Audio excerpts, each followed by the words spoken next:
avez bien téléchargé l'application Primavera, on va faire l'installation. Donc, on va ouvrir les fichiers. Je vais faire clic sur Setup. Advanced. OK.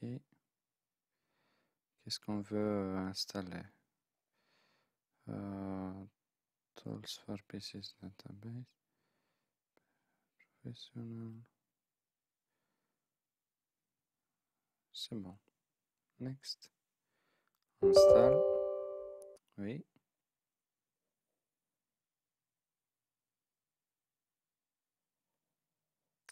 Après, Database Configuration. Donc, il faut bien configurer la base de données. Et ici, il faut faire attention. Il faut bien choisir Standalone. Ça veut dire la version sur l'ordinateur. Suivant. La nom de la base de données. On va créer une nouvelle base de données. Add a new. OK. Ici, il faut ajouter donc database. Moi, j'ai ajouté PMDB. Admin. Mot de passe. Admin. Si c'est nécessaire, votre nom ou non. OK. Ici, vous pouvez aussi choisir la monnaie de base pour votre base de données. On va laisser ici le dollar.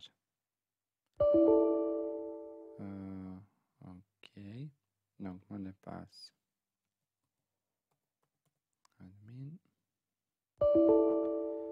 Confirmation. OK. Donc, admin.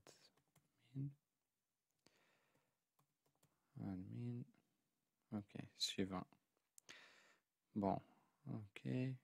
Load Sample Data, on va avoir aussi les projets démonstratifs. Suivant. On a le succès. Donc, la base de données était bien installée. Finaliser.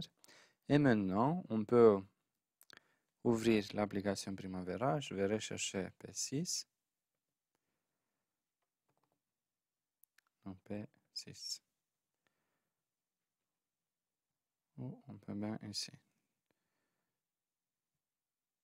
P6 Professional.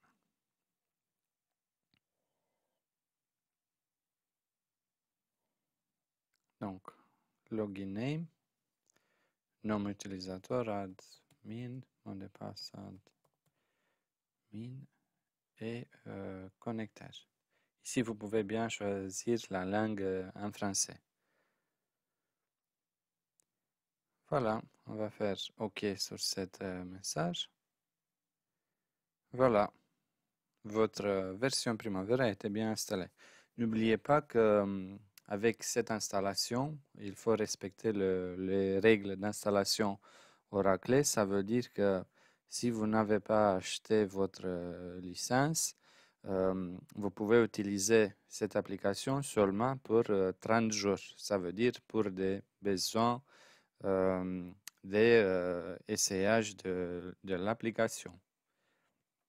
À bientôt.